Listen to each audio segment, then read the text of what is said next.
Hi everyone, this is Scott Weidenkivowit. Today I'm going to show you a critique. Now, this is a raw file. This is untouched raw file from a photographer who sent me a photo to critique.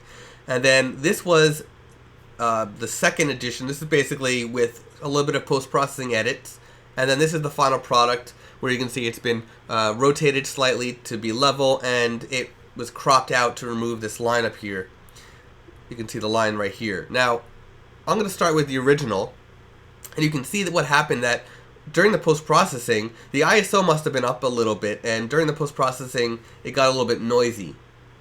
And I think what happened was all the adjustments were done globally. So what I want to do is I actually want to do things not globally. I actually want to do things definitely locally. So what I'm going to do is I'm going to start with a brush, and I'm going to just click once, hit the O key to get my mask on here, and I'm going to brush. Now what I want to do first is I actually want to bring down these highlights. So I'm going to brush. Now I went a little bit overboard here, so I'm going to go reduce that.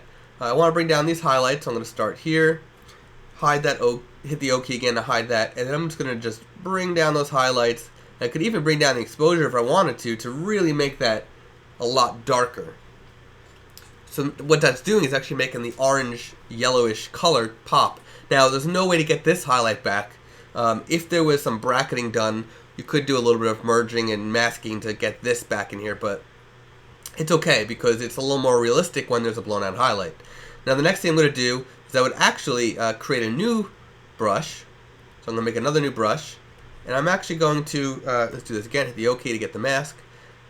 I'm going to bring up the shadows a little bit. Now, let me turn on Auto Mask, just so I'm not going too much into the sky when I get close up here. Now, I'm not going to do this perfectly, because this is not my photograph. This is just to show what I would do. And what this is going to allow me to do, really, is instead of having everything get all grainy or noisy, because of the global adjustments, it's going to allow me to just do some local adjustments instead to reduce the amount of noise that comes in. Okay, so let's say that's good, right? Now, nothing was done to it yet. What I'm going to do is I'm going to bump up the shadows a little bit. And you can see it's starting to get a little noisy back here, but that's okay. I'm going to bump up the contrast. I'm actually going to bump up the clarity as well. Bring back some detail. And now if we do it before after, let's actually close out of that completely. So look at that. That's a before and an after. And you can see that it pops a lot more. You got a lot more color going on here. Okay. Now the next thing I want to do is I actually want to bring up the, do something with the sky up here. So I'd probably do a brush again. Now typically I would use the radial or the gradient tool more than the brush, but because of the buildings being jagged and cutting through the sky all over the place, I kind of have no choice but to use the brush more than anything else. So again, I'm going to click up here, hit the OK to show the gradient, and start painting away. Now what I would do is I would leave Auto Mask on while I'm close to the buildings, and then when I'm done, turn the Auto Mask off, can even make this bigger, and then start painting the rest of the sky. Alright. Now let's say that's perfect. Oops, I didn't want to hit that. I wanted to do this. Let's go back and make sure that one's selected. Hit the O key. And now what I might do is bump up that clarity to bring that to make it pop a little bit more. We could even bring down the highlight so that it's less bright white at the top left. We could even soften it up if we wanted to, or sharpen it up. Now what I'm thinking is, let's actually see what happens if we take the clarity away. Yeah, see what that's doing right here? That's actually making it more of a glow. So now the sky is not going to be as much as the forefront, because we want this building. In fact, we actually want this to pop. So what I might do is I might actually go back to here, to this one, this series, and then bring up the clarity here as well. And watch that. Now that's really popping. Let's go out of the brush, and I'll show you before and after. Here's a before. Here's an after. You can see that it's not too noisy. and I've got control over every aspect of it. Now, the last step would be to take care of this.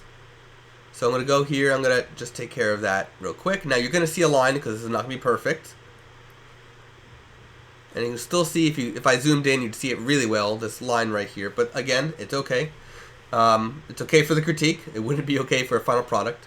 And then, of course, the last thing I would do is enable the chromatic aberration and the profile corrections. And then I would even level it to make sure that that's okay. And if it doesn't figure out the level on its own, then just turn it off. And I can go in here and do the leveling myself, either using the leveling tool here or something else. So that's pretty much what I would do. You can see again, here's a before and here's an after. Now let's do a comparison. So here is, let's see, which one was the original JPEG? That was it. So here is what I would do and what the photographer did. Let's hide those tabs. So you can see the one on the right is what I would do, and the one on the left is what the photographer did. So very different. Both work. And again, there's nothing wrong with what the photographer did. It's just I would do it different. I would make it so that the light is really standing out and has as much detail as possible. So that's just the difference between using global adjustment and using local adjustment. So thanks for watching. Stay tuned for the next critique.